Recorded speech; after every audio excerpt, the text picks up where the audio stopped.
آگے بڑھیں اور یہ آپ کو ایک عام خبر سے آگاہ کرتے چلیں کہ ٹانک میں سیکیورٹی فورسز کے آپریشن میں فترہ خوارج کے انتہائی مطلوب دہشت گرد سمیت 7 ہلاک۔ ضلع ٹانک میں سیکیورٹی فورسز نے ایک کامیاب آپریشن کے دوران فتنہ الخوارج کے انتہائی مطلوب دہشت گرد سمیت 7 خوارج کو ہلاک کر دیا ہے۔ 17 اور 18 دسمبر کی درمیانی شب سیکیورٹی فورسز نے ضلع ٹانک میں خوارج کی موجودگی کی اطلاع پر انٹیلیجنس بیسڈ آپریشن کیا گیا۔ سیکیورٹی ذرائع کے مطابق کامیاب آپریشن کے دوران انتہائی مطلوب خارجی سرغنہ علی رحمان عرف مولانا تاسواتی کو ہلاک کر دیا گیا۔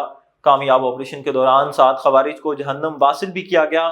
سیکیورٹی ذرائع کا کہنا ہے کہ آپریشن کے دوران ایک خارجی نے گھر میں داخل ہو کر کمرے میں 2 بچوں کو یرغمال بنایا۔ دہشت گرد نے فرار ہونے کے لیے خاتون کا لباس پہن لیا تھا۔ خارجی نے دونوں بچوں کو ڈھال کے طور پر استعمال کرنے کی مذموم کوشش کی، تاہم فورسز دونوں بچوں کی بحفاظت بازیاب کرایا اور خارجی کو بھی جہنم واصل کر دیا۔